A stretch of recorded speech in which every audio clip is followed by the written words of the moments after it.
بسم اللہ الرحمن الرحیم یا ایہا الذین آمنوا اتقوا اللہ ولتنظر نفس ما قدمت لغد واتقوا اللہ ان اللہ خبیر بما تعملون۔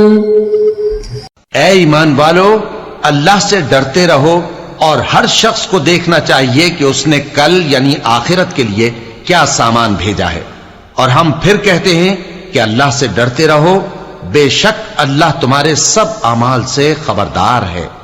بسم اللہ الرحمن الرحیم الحمد للہ رب العالمین والصلاة والسلام على اشرف الانبیاء والمرسلین وعلى آلہ واصحابہ اجمعین ومن تبعہم بإحسان الى یوم الدین۔ قابل صد احترام حضرات شائقین و شائقات سچا پیغام، السلام علیکم ورحمۃ اللہ وبرکاتہ۔ آج کی محفل میراث النبی کے نورانی پروگرام میں آپ کا استقبال ہے۔ اہلا و سہلا مرحبا۔ ہم آپ تمام حضرات و مستورات کا خیر مقدم کرتے ہیں۔ محترم حضرات و خواتین، تعلیم کا آغاز ہو رہا ہے۔ سب سے پہلے آداب تعلیم کا لحاظ کرتے ہوئے تعلیم کی طرف متوجہ ہو جائیں۔ پورے دھیان سے سننا، عمل کی نیت سے سننا اور تبلیغ کی نیت سے سننا، یعنی سنی ہوئی باتیں دوسروں تک پہنچانے کے جذبے سے سننا، چند خاص آداب تعلیم ہیں۔ امید ہے کہ آپ حضرات ان آداب کا ضرور خیال رکھیں گے۔ جزاکم اللہ۔ بسم اللہ الرحمن الرحیم۔ اصحاب الاخدود کا واقعہ یعنی خندق والوں کا واقعہ۔ حضرت صہیب رومی رضی اللہ عنہ فرماتے ہیں کہ نبی کریم صلی اللہ علیہ وسلم نے فرمایا کہ تم سے پہلے لوگوں میں ایک بادشاہ گزرا ہے، اس کے پاس ایک جادوگر تھا۔ جب وہ جادوگر بوڑھا ہو گیا تو اس نے بادشاہ سے کہا، میں بوڑھا ہو گیا ہوں، مجھے ایک ہوشیار لڑکا دیا جائے تاکہ اس کو جادو کا علم سکھا دوں۔ چنانچہ بادشاہ نے اس کو ایک لڑکا علم سحر سیکھنے کے لیے یعنی جادو کا علم سیکھنے کے لیے دے دیا۔ اس لڑکے کے راستے میں ایک راہب یعنی عیسائی پادری رہتا تھا۔ وہ لڑکا اس کے پاس آنے جانے لگا۔ اس کو راہب کی باتیں اچھی لگنے لگیں۔ جب بھی جادوگر کے پاس جانے کے لیے نکلتا تو اس راہب کے یہاں ضرور جاتا اور اس کی صحبت میں ضرور بیٹھتا۔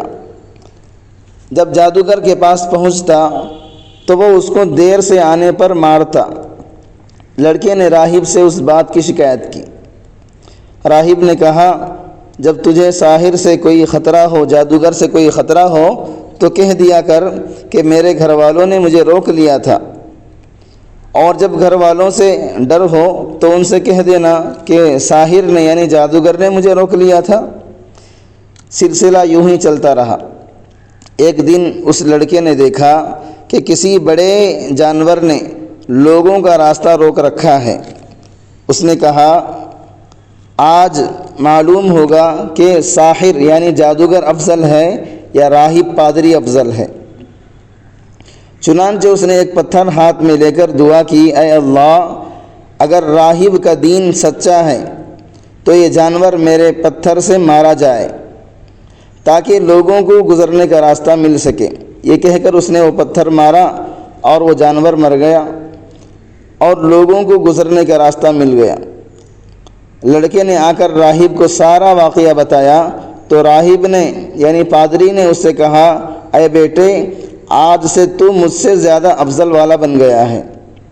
میں دیکھ رہا ہوں تو اپنے کام میں انتہا کو پہنچ چکا ہے اور عنقریب تو ایک آزمائش سے دوچار ہوگا۔ اگر تو کسی آزمائش میں مبتلا ہو تو کسی کو میرا نام نہ بتانا، میرا پتہ نہ بتانا۔ وہ لڑکا پیدائشی اندھے اور برس کی بیماریوں کو ٹھیک کر دیا کرتا تھا۔ اور لوگوں کا دیگر دوسرے بیماریوں میں بھی علاج کر دیا کرتا تھا۔ بادشاہ کی ایک مصاحب نے اس کے متعلق اس کے بارے میں سنا، جو کہ نابینا تھا۔ بادشاہ کا مصاحب نابینا تھا۔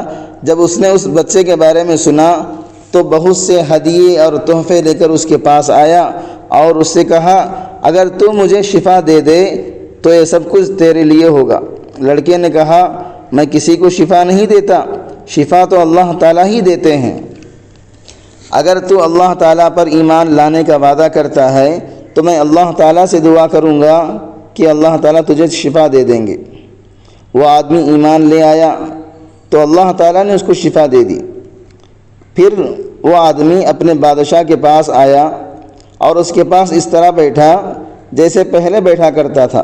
بادشاہ نے اس سے پوچھا، یہ تیری بینائی، آنکھوں کی روشنی کس نے لوٹائی؟ اس نے کہا، میرے رب نے میری بینائی، میری روشنی لوٹا دی ہے۔ بادشاہ نے کہا، کیا میرے سوا تیرا کوئی اور بھی رب ہے؟ اس نے کہا، ہاں، میرا اور تمہارا رب اللہ ہے۔ بادشاہ نے اس کو پکڑا اور اس کو برابر سزا دیتا رہا یہاں تک کہ اس نے بادشاہ کو لڑکے کا پتہ بتا دیا۔ چنانچہ لڑکے کو لایا گیا۔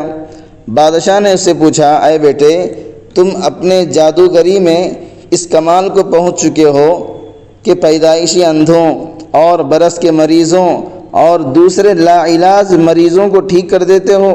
لڑکے نے جواب دیا کہ میں کسی کو شفا نہیں دیتا، شفا تو اللہ تعالیٰ ہی دیتے ہیں۔ بادشاہ نے اس کو پکڑا اور اس کو برابر سزا دیتا رہا یہاں تک کہ اس نے راہب کا پتہ بتا دیا۔ چنانچہ راہب یعنی پادری کو لایا گیا اور اس سے کہا گیا، تو اپنے دین سے پھر جا۔ اس نے انکار کر دیا کہ میں دین سے پھرنے والا نہیں ہوں۔ بادشاہ نے ایک آرا منگوایا اور اس کے سر کے بیچ میں رکھ کر اس کو چیر دیا، 2 ٹکڑے کر دیا۔ پھر بادشاہ کے اس مصاحب کو لایا گیا اور اس کو بھی اپنے دین سے پھر جانے کا حکم دیا گیا۔ اس نے بھی انکار کر دیا۔ چنانچہ اس کے سر کے بیچ میں آرا رکھ کر اس کو بھی چیر دیا گیا، جس سے اس کے دونوں حصے زمین پر گر پڑے۔ پھر اس لڑکے کو لا کر کھڑا کر دیا گیا اور اس کو بھی اپنے دین سے پھر جانے کو کہا۔ لڑکے نے بھی انکار کر دیا تو بادشاہ نے اس کو اپنی ایک جماعت کے حوالے کر کے کہا، اسے فلاں پہاڑ پر لے جاؤ اور اس کے اوپر چڑھاؤ۔ جب پہاڑ کی چوٹی پر پہنچ جائے تو دیکھو، اگر یہ اپنے دین سے پھر جائے تو چھوڑ دو، ورنہ اس کو وہاں سے گرا دو۔ چنانچہ وہ لوگ اس لڑکے کو لے گئے اور پہاڑ کے اوپر لے جا کر گرانے لگے تو اس لڑکے نے کہا، اے اللہ، تو مجھے ان لوگوں سے بچا جیسا تو چاہتا ہے۔ چنانچہ وہ پہاڑ ہلنے لگا اور وہ سارے لوگ وہاں سے گر کر ہلاک ہو گئے اور لڑکا صحیح سالم بادشاہ کے پاس چلا آیا۔ بادشاہ نے اس سے ان لوگوں کے بارے میں پوچھا کہ وہ لوگ کہاں رہ گئے؟ لڑکے نے کہا، اللہ تعالیٰ نے مجھے ان کی برائی سے، ان کے شر سے محفوظ رکھا۔ بادشاہ نے پھر اس کو اپنی ایک جماعت کے حوالے کیا اور کہا، اس کو ساتھ لے جاؤ اور ایک کشتی میں سوار کر دو۔ پھر جب سمندر کے بیچ میں کشتی پہنچ جائے تو دیکھو، اگر اپنے دین سے باز آ جاتا ہے تو چھوڑ دو، ورنہ اس سمندر میں اس کو ڈبا دو۔ چنانچہ وہ لوگ اس کو لے کر گئے۔ لڑکے نے پھر دعا کی، اے اللہ، آپ اپنی قدرت سے ان لوگوں کے شر سے میری حفاظت فرما دیجیے۔ چنانچہ وہ کشتی ہی الٹ گئی، سب لوگ ڈوب گئے اور لڑکا صحیح سالم واپس چلا آیا۔ بادشاہ نے اسے پوچھا، تیرے ساتھ جانے والوں کا حشر کیا ہوا؟ اس نے کہا، اللہ تعالیٰ نے مجھے ان کے شر سے محفوظ رکھا۔ پھر اس لڑکے نے خود ہی بادشاہ سے کہا، تو مجھے قتل نہیں کروا سکتا جب تک تو میری بات پر عمل نہیں کرے گا۔ بادشاہ نے کہا، وہ کیا بات ہے؟ لڑکے نے کہا، ایک کھلے میدان میں لوگوں کو جمع کرو اور مجھے کھجور کی ایک تنے پر لٹکا دو، پھر میرے ترکش سے ایک تیر لو، پھر اس تیر کو کمان کے بیچ میں رکھ کر بسم اللہ کہہ کر چلاؤ، اس طرح میں مر جاؤں گا۔ چنانچہ بادشاہ نے ایک وسیع میدان میں، کھلے میدان میں لوگوں کو جمع کیا اور اس لڑکے کو کھجور کی ایک تنے پر لٹکا دیا، پھر اس کے ترکش سے ایک تیر لے کر اس کی کمان کے بیچ میں رکھ کر کہا، بسم اللہ رب الغلامی، اللہ کے نام سے جو اس لڑکے کا رب ہے۔ پھر اس تیر کو چلایا تو وہ تیر سیدھا جا کر اس کی کن پٹی پر لگا اور وہ لڑکا مر گیا۔ اس عجیب واقعے کو دیکھ کر ایک لخت لوگوں کی زبان سے نعرہ بلند ہوا کہ ہم سب رب غلام پر ایمان لاتے ہیں، ہم سب رب غلام پر ایمان لاتے ہیں، یعنی غلام کے رب پر ایمان لاتے ہیں۔ کسی نے بادشاہ کو جا کر بتایا کہ آپ کو جس چیز کا خطرہ تھا وہ خطرہ واقع ہو گیا ہے، لوگ ایمان لے آئے۔ بادشاہ بڑا پریشان ہوا اور ارکان سلطنت کے مشورے سے بڑی بڑی خندقیں آگ سے بھروا کر حکم دیا کہ جو آدمی اپنے دین سے نہیں پھرے گا اس کو آگ میں جلا دیں گے۔ چنانچہ بہت سے آدمی جلائے گئے۔ اس دوران ایک عورت جس کی گود میں ایک بچہ تھا، اس کو آگ میں گرنے سے ذرا ہچکچاہٹ ہوئی تو چھوٹا سا بچہ بولا، اماں جان صبر کرو کیونکہ آپ حق پر ہیں۔ محترم حضرات و خواتین، یہ واقعہ سن کر یقیناً آپ کو بہت دلی تکلیف ہوئی ہوگی کہ کس طرح ان ایمان والوں کو جیتے جی آگ میں ڈال کر جلا دیا گیا، کتنی انہیں تکلیف ہوئی ہوگی جلتے جلتے اور جل کر ختم ہوتے ہوتے۔ مگر حقیقت آپ سنیں گے تو آپ کا رنج دور ہو جائے گا۔ حقیقت یہ ہے کہ بعض روایتوں کے مطابق جب ان کو اس خندق میں ڈالا گیا، ان ایمان والوں کو اس آگ سے بھرے ہوئے گڑھے میں ڈالا گیا تو اللہ تبارک و تعالیٰ نے ان کو تکلیف سے، آگ میں جلنے کی تکلیف سے اس طرح بچا لیا کہ گڑھے میں گرنے سے پہلے آگ ان کے جسموں کو چھونے سے پہلے ہی اللہ تبارک و تعالیٰ نے ان کی روحوں کو قبض کر لیا۔ تو پھر آگ میں کون گرے؟ آگ میں ان ایمان والوں کے مردہ جسم، ان کی لاشیں گری ہیں۔ اس کے بعد کیا ہوا؟ اس کے بعد یہ آگ اتنی بھڑک اٹھی کہ خندق سے نکل کر پورے شہر میں پھیل گئی اور ان سب لوگوں کو جلا کر ختم کر دیا جو ان مسلمانوں کو آگ میں ڈالے تھے اور آگ میں ڈالنے کے بعد تماشا دیکھ رہے تھے۔ صرف بادشاہ یوسف ذو نواس اس علاقے سے بھاگ نکلا اور آگ سے بچنے کے لیے دریا کے پاس پہنچا اور اپنے آپ کو اس آگ سے بچانے کے لیے دریا میں ڈال دیا۔ آگ سے تو بچ گیا، دریا میں غرق ہو کر ختم ہو گیا۔ کفارہ مجلس کی دعا پڑھ لیجئے۔